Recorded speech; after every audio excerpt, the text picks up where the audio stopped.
Bonjour à tous, bienvenue au webinaire Moderniser le développement des compétences à l'ère de l'intelligence artificielle. On est le 21 novembre 2025 et si vous nous écoutez en rediffusion, j'espère que tout va bien dans le futur. Alors, aujourd'hui, ce que je vous propose, c'est une approche qui est inspirée du Lean Six Sigma afin de simplifier la démarche d'amélioration des compétences pour atteindre vos objectifs dans ce projet de modernisation. Donc, le constat que j'ai fait à la suite de ma formation en amélioration continue, c'est vraiment l'importance de bien cerner le problème avant de passer en mode solution. Parce qu'on a ce réflexe-là, souvent en entreprise, quand on fait face à un problème, de tenter tout de suite de passer à l'action. Par contre, ce qu'on constate, c'est que souvent dans un projet d'amélioration continue, on a plus de la moitié du temps qui est en mode diagnostic pour bien cerner la problématique, puis agir sur euh, les bonnes sources fondamentales. Donc, aujourd'hui, ce que je vous propose, c'est de prendre le temps de bien définir votre problématique et d'agir sur les véritables leviers d'impact afin que votre énergie soit investie où ça compte et non qu'elle soit gaspillée.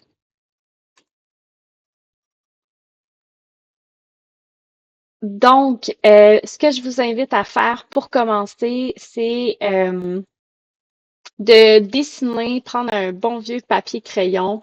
Vous pouvez faire ça sur votre page de notes informatique. Donc, de dessiner de se faire un petit check-in en fait. Regardez au niveau de votre énergie. Comment se porte votre sommeil? Quelle est votre qualité de mouvement? Votre alimentation dernièrement? Au niveau de la charge mentale, à quel point votre esprit est clair? Vous sentez-vous saturé mentalement? Avez-vous un bon niveau de concentration? Puis, est-ce que vous avez des pensées récurrentes peut-être?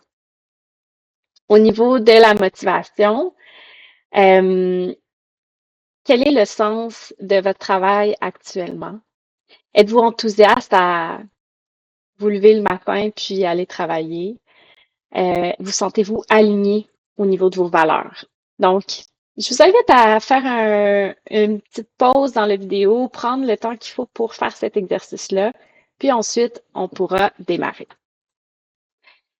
Donc, je me présente rapidement.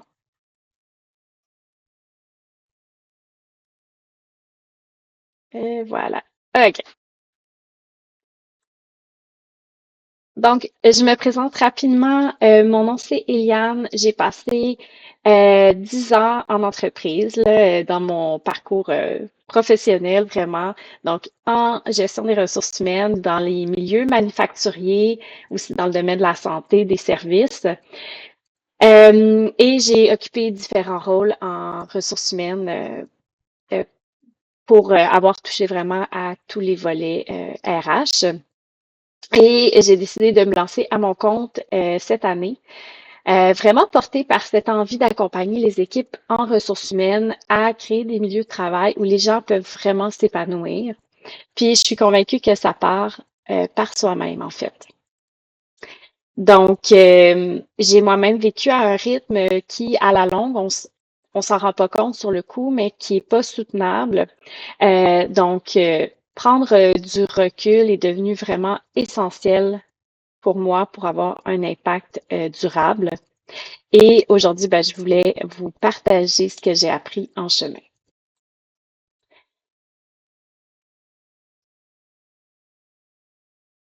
Donc, qu'est-ce qui nous amène ici aujourd'hui? Alors, on sait que l'intelligence artificielle redéfinit les emplois et les compétences requises. Donc, au Canada, il y a 57% des emplois qui sont considérés comme hautement exposés à l'intelligence artificielle. Puis ça, c'est en date évidemment de novembre 2025, mais on sait que le bouleversement est exponentiel et se fait très rapidement. Donc, parmi ces emplois qui sont exposés là, il y a environ la moitié d'entre eux qui sont en concurrence réellement avec l'intelligence artificielle.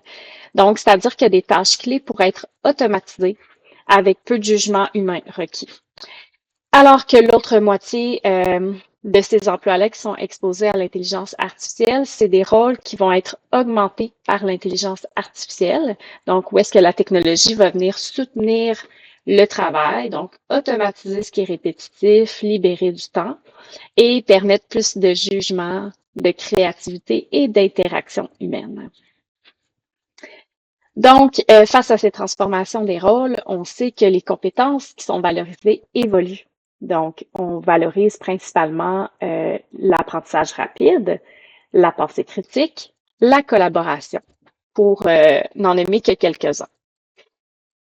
Donc, en même temps, les employés recherchent activement des opportunités d'apprentissage et de développement. Donc, pour attirer et conserver les talents, on doit être en mesure d'offrir une culture d'apprentissage en continu.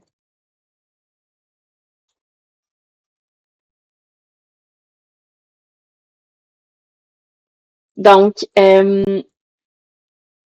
lors de l'enregistrement du webinaire, en fait, avec les participants, ce qui était intéressant, c'est que j'ai fait un petit sondage pour voir quelles étaient les méthodes d'apprentissage en place dans les organisations. Et celui qui a remporté la palme, c'était les projets spéciaux. Donc, qui est mon petit préféré. Alors, si vous ne l'avez pas mis en place, je vous invite à peut-être réfléchir à ça. Alors, donc, on peut regarder rapidement, mais ce qu'on voit, c'est qu'il y a vraiment un écosystème bien entier, bien complexe de méthodes de formation.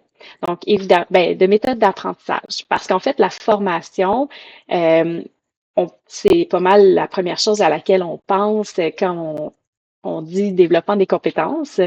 Mais la formation elle-même tend à changer, en fait. Donc, de plus en plus, on va vers des micro-apprentissages qui sont plus faciles à intégrer dans le quotidien. Des formations qui peuvent être aussi asynchrones, donc pour avoir plus de flexibilité euh, pour les participants et les apprenants à intégrer ça dans leur horaire de travail. On a également le mentorat, qui est déjà une méthode qui est éprouvée et puissante, mais c'est pas toujours formalisé dans les organisations. Donc, ça nécessite vraiment une structure, un suivi, puis aussi de démontrer les bénéfices qu'on en retire. Donc, les projets spéciaux qui permettent en fait aux employés de contribuer à des projets qui sont alignés avec leurs intérêts et leurs forces. Donc, ça doit tout de même être bien encadré pour éviter la surcharge et rester valorisant. Donc, le feedback qui est très valorisé, par exemple, dans les sports, mais qui parfois peut être un peu perçu comme négatif en entreprise. Donc, c'est quand même un défi de transformer la culture pour en faire un outil positif, utile et constructif. Donc, d'apprendre comment donner, comment recevoir du feedback pour créer cette culture d'apprentissage. Et finalement, les groupes de co-développement qui permettent un espace de réflexion collective et qui favorise la collaboration, la diversité des perspectives et l'innovation. Donc, ce que ça implique, c'est de choisir les bons leviers selon la réalité du terrain, puis d'intégrer ces approches, ces multiples approches de façon simple, réaliste et adaptée à votre charge de travail.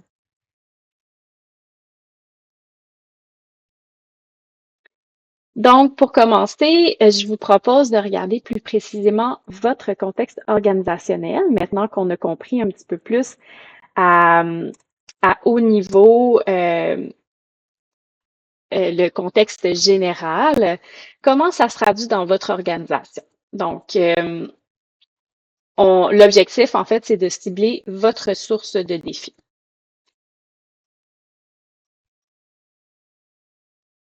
Donc, pour commencer, je vous invite à identifier dans l'échelle d'évaluation graphique où est-ce que votre organisation se situe entre ces deux états, l'état A, l'état B. Donc, encore une fois, sortez papier, crayon, feuille de notes et laissez-vous porter par ça. Vous pouvez faire pause encore une fois et prendre le temps qu'il vous faut. Donc, on continue.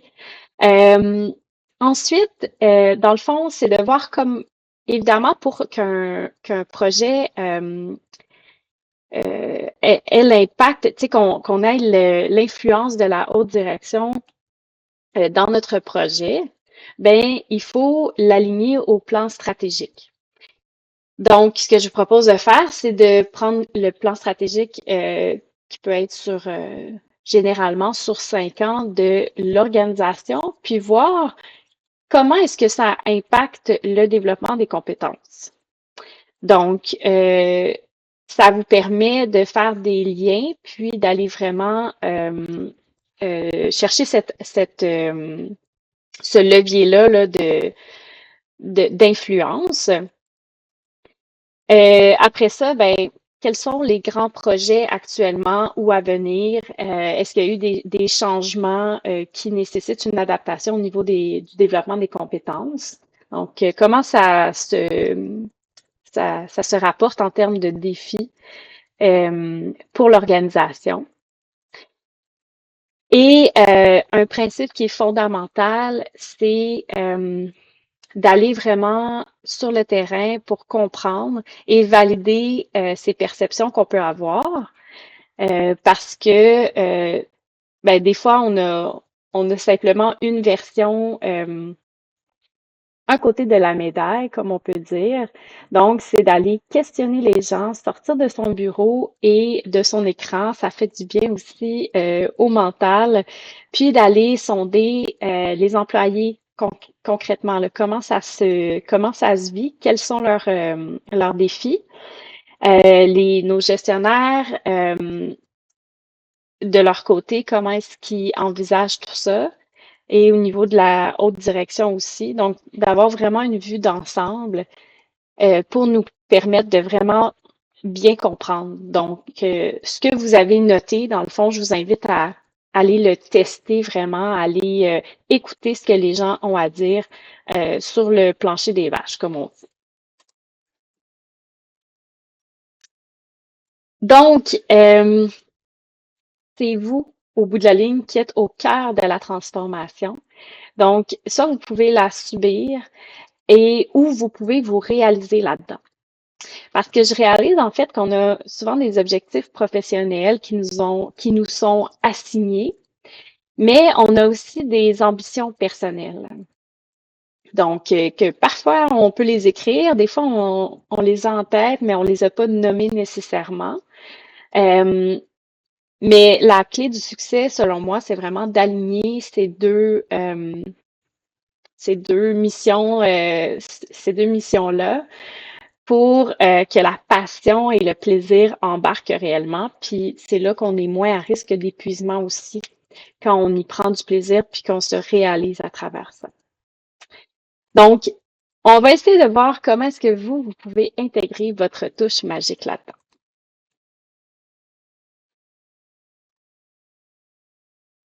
Donc, on va refaire le mini diagnostic, mais d'un point de vue plus personnel. Donc, encore là, je vous invite à noter où vous vous situez par rapport à ces échelles-là et on se revoit par la suite. Ensuite, ce qu'on veut ici, c'est vraiment trouver sa mission, sa motivation. Donc, je vous invite à le faire vraiment sur 1 an, 3 ans ou 5 ans.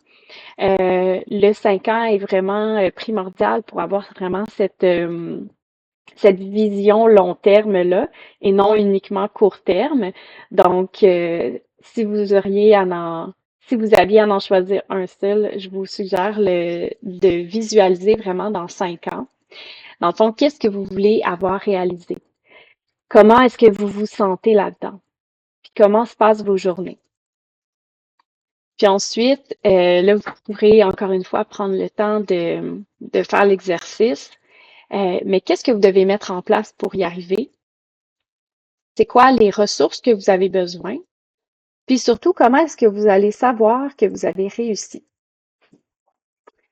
Donc, je vous ai mis la citation de Steve Jobs par rapport au fait de réaliser des grandes choses. Donc, c'est d'avoir le courage de suivre votre propre cœur et votre propre intuition. Et c'est vraiment, pour moi, un courage de faire ça. Le terme est bien choisi. Parce que c'est un défi quotidien, en tout cas, que moi je sens puis que j'entends beaucoup aussi. Alors, je vous invite à revenir à cette intention que vous avez mis.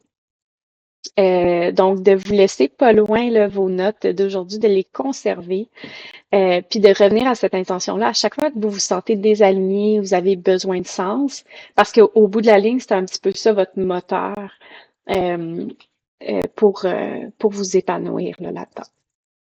Donc, vous pouvez prendre le temps de bien faire ça. C'est vraiment primordial de se situer soi-même dans notre projet.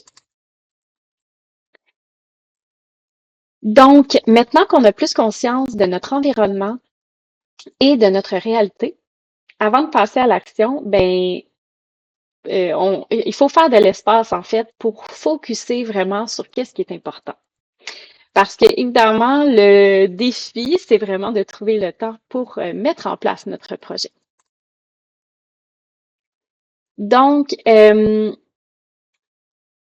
je trouvais cette citation super parlante parce que des fois, on a l'impression qu'on fait plein de choses, mais au bout de la ligne, on ne fait pas grand-chose.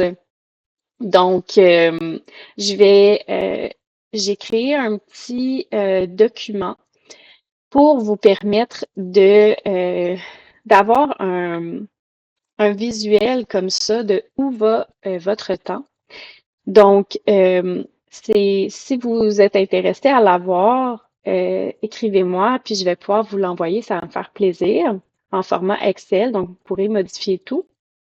Donc, en fait, euh, les catégories peuvent être modifiées, mais ce qu'on se rend compte, c'est que parfois, on va avoir beaucoup de rencontres et de communication par courriel. Donc, comment on peut réduire ce temps-là pour laisser place à plus de travail en profondeur, un temps qui est requis pour les projets puis l'amélioration aussi de nos façons de faire, notre propre développement, puis aussi dans les transitions, parfois des déplacements, de pas être à la presse le matin en arrivant, de pouvoir prendre notre pause dîner, avoir des petits temps de répit entre les rencontres. Donc, on sous-estime parfois cette marge de manœuvre-là qui est nécessaire au quotidien.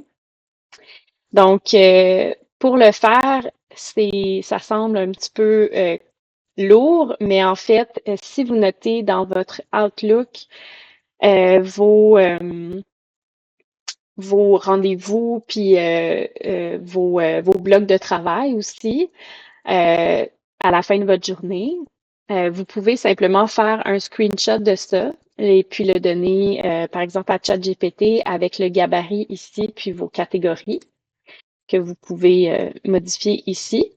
Puis il va vous compléter le tableau que vous pouvez simplement copier-coller ici et votre graphique va s'adapter ici. Alors, pour ceux qui aimeraient l'avoir, simplement me contacter. Mais on comprend le principe ici, c'est vraiment de prendre conscience de où va notre temps. Et euh, vous avez des petites questions aussi de réflexion pour valider si ça correspond à ce que vous envisagez de faire dans votre quotidien.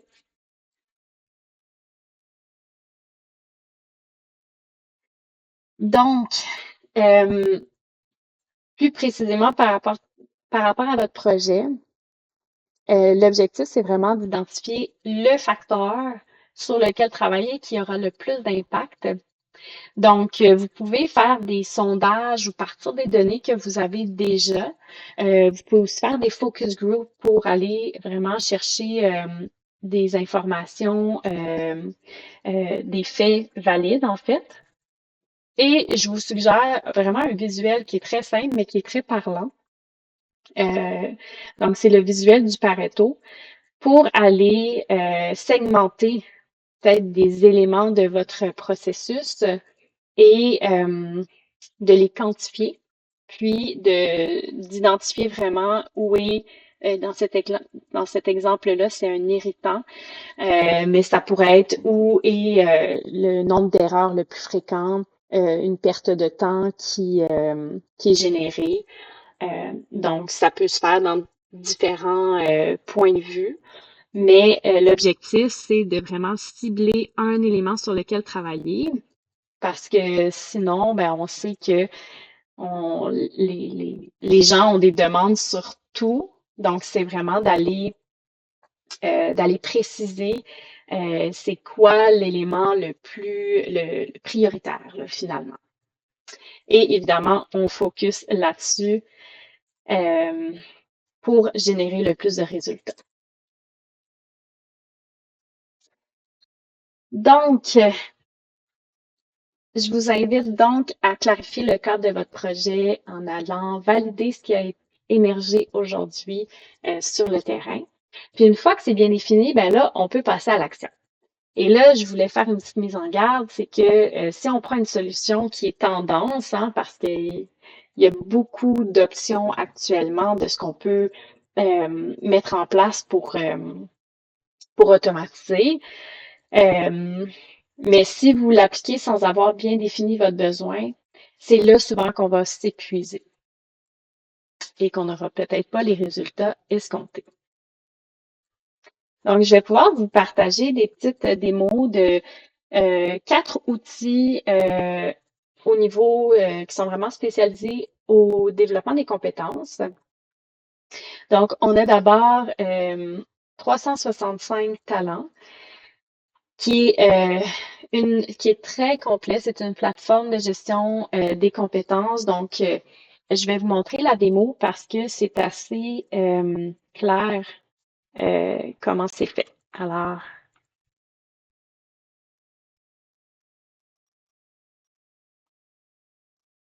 Côté des collaborateurs, la plateforme est un véritable outil de développement.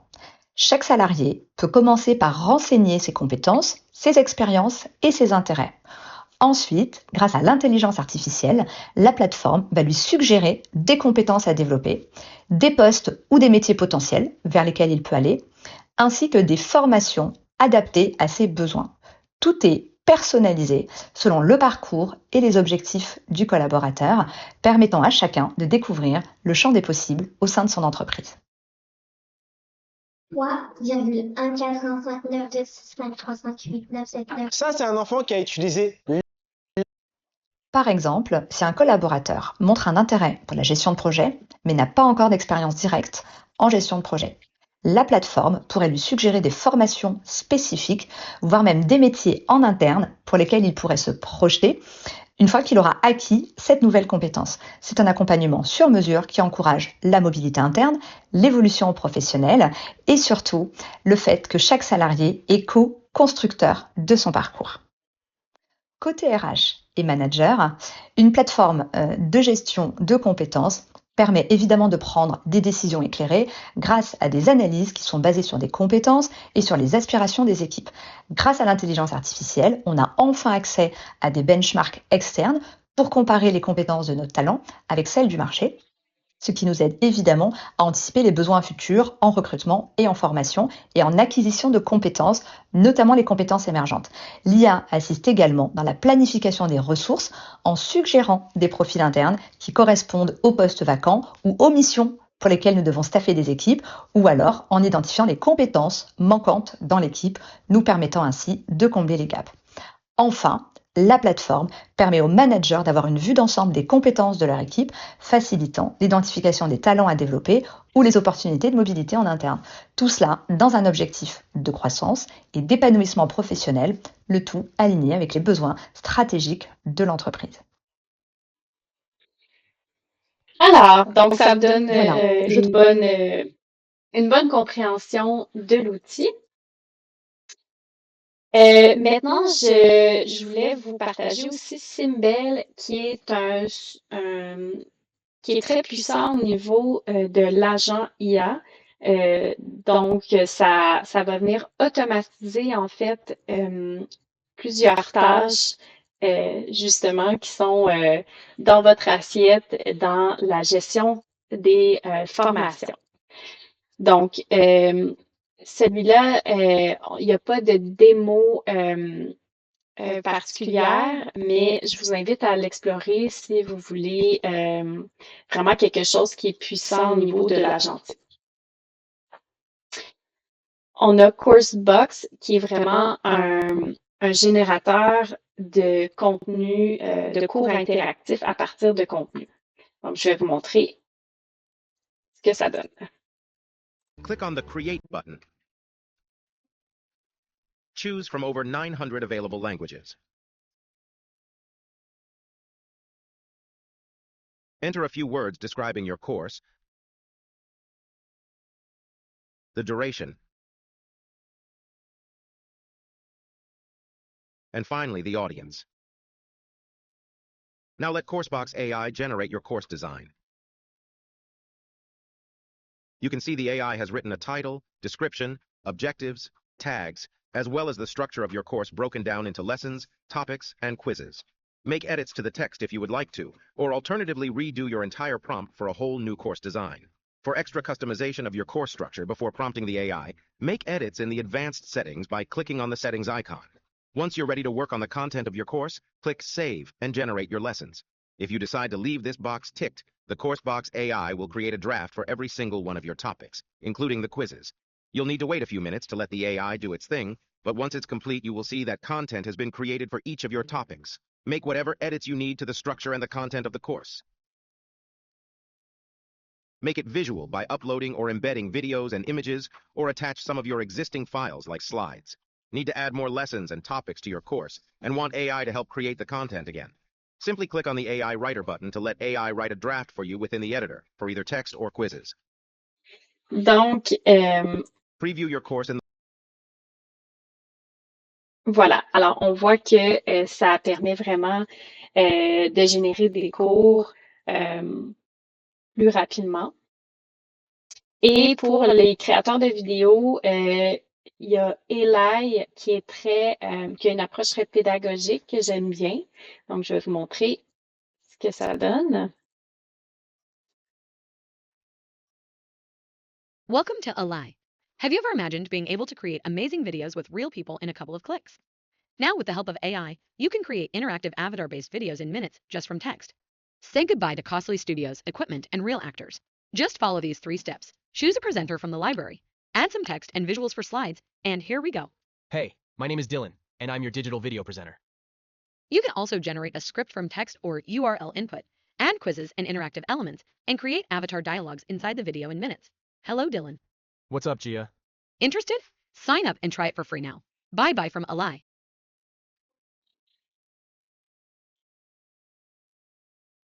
Alors, voilà donc les outils que je voulais vous partager. Ça donne une vue, là, évidemment, de ce qui est disponible là, dès aujourd'hui.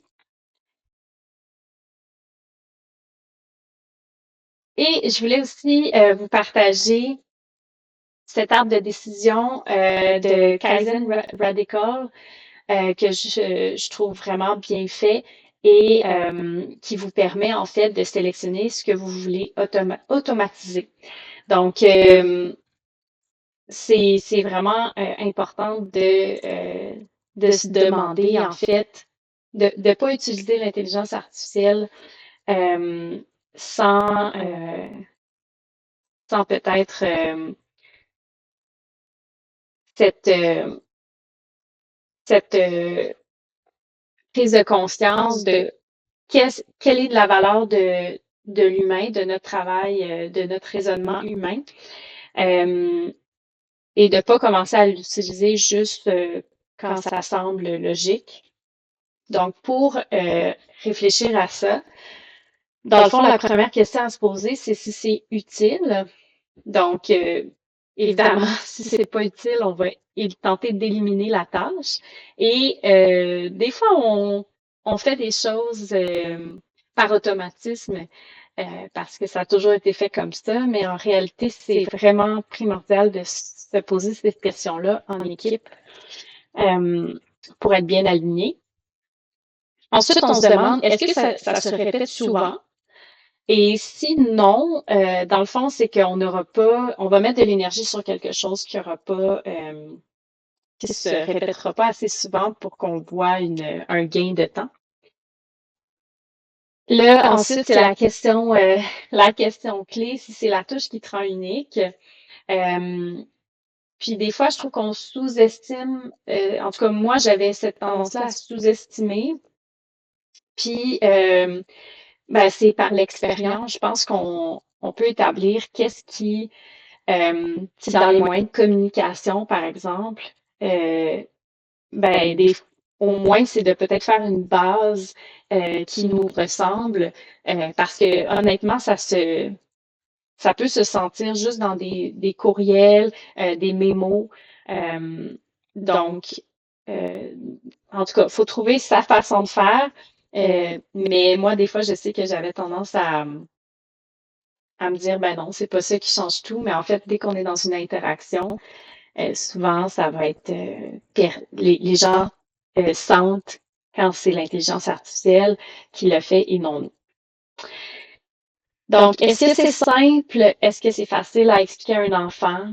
Donc, l'objectif ici, c'est de s'assurer de simplifier au maximum avant d'automatiser pour que ça soit bien fait.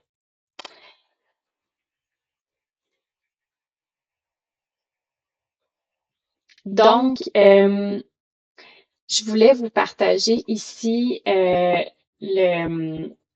méthode de résolution de problèmes. Donc, ça se fait en 4 phases. Donc, ça, c'est vraiment inspiré du Six Sigma. Donc, dans le fond, c'est une méthode un petit peu simplifiée, mais qui, je trouvais, n'alourdit pas non plus votre projet et qui intègre quand même des outils intéressants qu'on retrouve aussi dans des modèles plus détaillés. Donc, de commencer avec ça, je trouve que c'est une très, très bonne réflexion.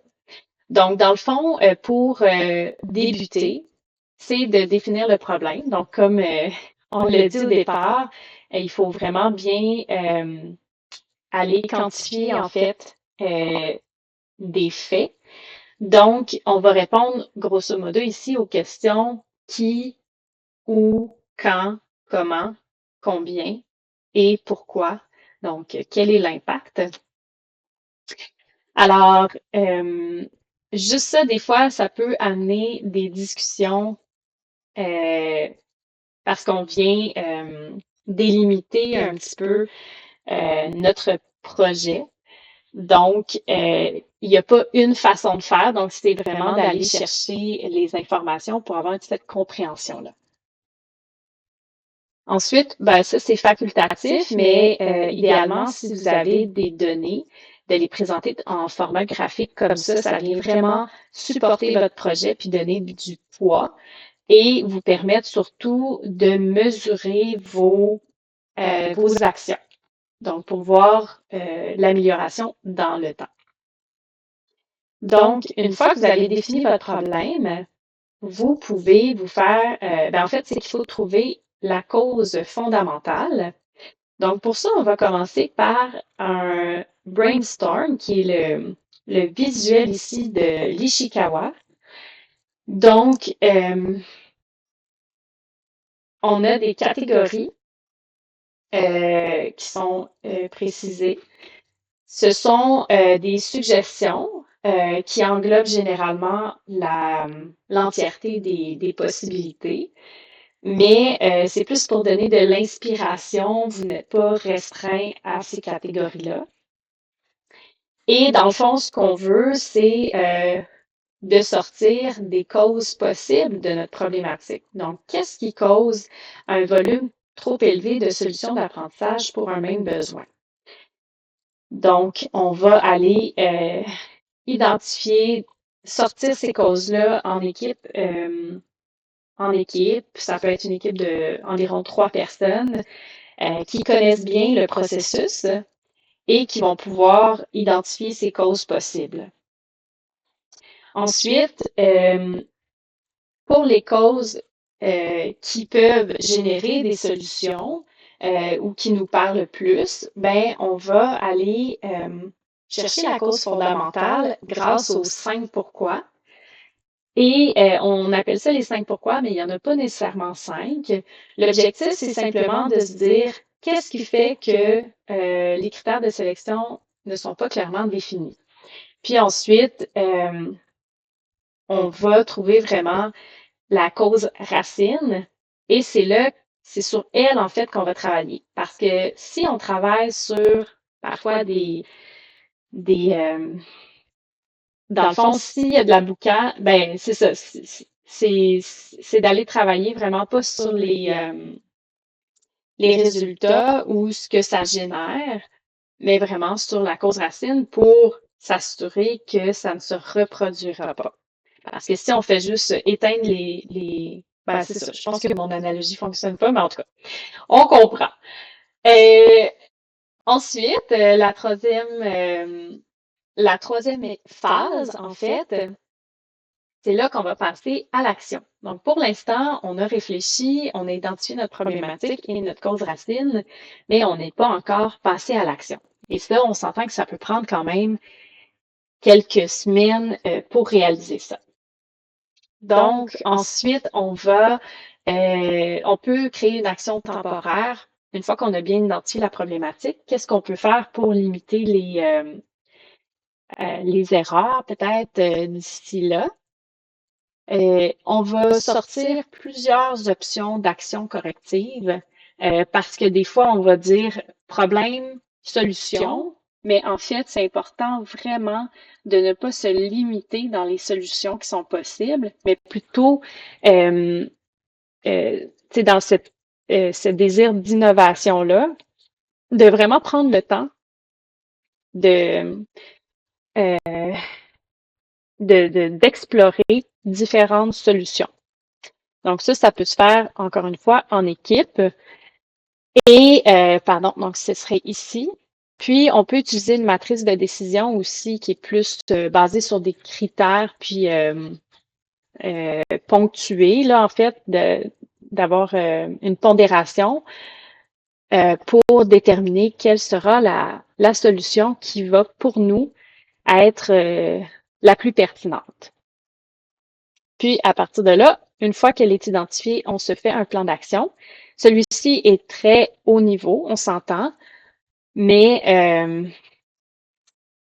ça peut être fait de façon plus granulaire, là. Moi, j'aime bien aller en détail pour que on s'assure que ça soit bien fait dans les délais requis et que chacun sait ce qu'il doit faire, qu'est-ce qui est attendu pour quand. Et donc, finalement, oh oui, puis ici, dans le plan d'action, les projets pilotes sont fortement, fortement recommandés parce que des fois, on peut avoir des ajustements à faire. C'est dans l'action qu'on apprend bien souvent. Donc, si on se rend compte qu'on a mal évalué quelque chose, ben un projet pilote nous permet de se reprendre un petit peu plus facilement sans avoir trop de conséquences. Donc, finalement, la standardisation, ça peut être fait de plusieurs façons, mais ce qu'on veut, c'est que nos mesures correctives, en fait, soient pérennes dans le temps. Donc, on va modifier nos processus, par exemple, nos procédures. s'assurer d'avoir de former les gens, en fait, et d'avoir les bons documents qui soient partagés. Ça peut être aussi des Poka-Yoke qui sont en fait des anti-erreurs pour, donc par exemple, une liste déroulante. Donc, comment on fait pour s'assurer que les gens ne reviennent pas dans les habitudes euh, anciennes, là, finalement.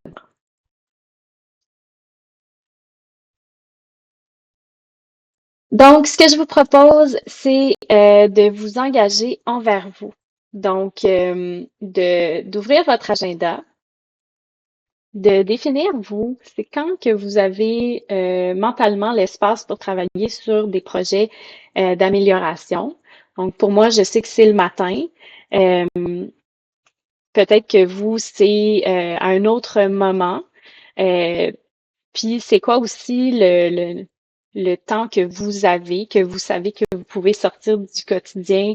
Des fois, ça peut être un 45 minutes, quelqu'un qui aime mieux avoir plusieurs 45 minutes. Est-ce que c'est une demi-journée par semaine? Donc, essayez de réfléchir, vous, quel est votre rythme qui vous conviendrait, puis de vous bloquer vraiment des plages horaires dans votre agenda pour pas évidemment avoir de conflit. Donc, c'est vraiment un rendez-vous avec vous-même, là. Donc, au même titre qu'un rendez-vous avec quelqu'un, vous devez être là à l'heure puis le respecter. Puis, je vous invite aussi à créer un petit rituel pour s'assurer là, d'intégrer cette pratique-là dans votre routine. Donc, ça peut être un rituel très simple, là. Ça peut être de mettre une chanson quand vous commencez. Ça peut être d'allumer une chandelle. Ça peut être de passer, tu sais, le trajet, vous le faites, vous faites toujours le même trajet. Par exemple, vous allez dire bonjour à telle personne avant. Ou vous passez par un parc quelconque pour revenir. Vous faites un petit détour après le dîner, par exemple. Donc, d'intégrer ce petit rituel-là. Donc, vous choisissez idéalement aussi un lieu qui est fixe. Donc, vous allez toujours le faire au même endroit. Donc, ça peut être de dire, ben moi, je vais me retirer dans telle pièce pour aller faire ce projet. Et puis, je vous invite aussi pour, dans le fond, ce que vous avez écrit dans votre intention aussi, où est-ce que vous vous visualisez dans 5 ans, qu'est-ce que vous voulez avoir accompli, comment voulez-vous sentir. Je vous invite à le mettre dans votre rencontre récurrente. Comme ça, à chaque fois que vous y allez ou à chaque fois que vous le sentez moins, ben, vous pouvez vous mettre un petit message, tu sais, de motivation pour vous rappeler pourquoi vous faites ça.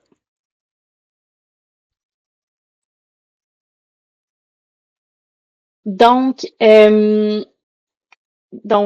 voilà. Alors aujourd'hui, on a regardé les check-ins, les mini-diagnostics. Ceux qui veulent le Excel pour voir où va votre temps, vous m'écrivez, ça me fait plaisir de vous le partager. Euh, on a vu les outils IA et l'automatisation aussi. Donc, libre à vous d'explorer les outils qu'on a regardés, de faire les screenshots sur l'arbre de décision pour automatiser. Puis, si vous ben c'est ça. Donc, vous pouvez me suivre sur LinkedIn, évidemment, pour plus de contenu. Vous avez sur LinkedIn aussi le lien pour réserver une rencontre exploratoire avec moi qui me fera plaisir.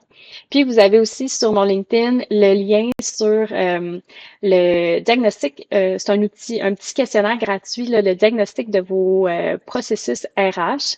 Et je vous montre ce que ça vous génère. Donc, c'est un questionnaire qui prend environ 10 minutes à faire. Vous avez un benchmark ici. Ah non, vous avez, pardon, vos résultats globaux. Donc, score global, c'est quoi votre processus qui est le plus solide et peut-être un processus à développer. Et c'est là que vous avez un benchmark en fonction de votre secteur d'activité. Donc, vous allez avoir comme ça tous vos résultats et par processus des recommandations très claires. Donc, je vous invite vraiment à utiliser cet outil-là qui est gratuit. Donc, pour terminer, dans le fond, ce que je vous invite, c'est vraiment de bien identifier, vous, quels sont vos objectifs, où est-ce que vous voulez, euh, où est-ce que vous voulez vous rendre, tu sais, c'est quoi votre destination, puis ensuite, c'est quoi, comment vous allez vous y rendre. Ben, je pense que c'est en restant focus vraiment sur les priorités, puis d'avoir cette adhésion-là aussi de votre équipe, vos clients internes et la haute direction pour générer vraiment des résultats parce que sinon, des fois, on pédale un petit peu dans le vide et à répondre oui, oui, oui à tout, on finit par s'essouffler. Alors, je vous souhaite vraiment une bonne réflexion. J'espère que ça vous a plu et puis au plaisir de discuter et d'échanger avec vous par rapport à vos défis ou vos commentaires. Alors, bonne journée!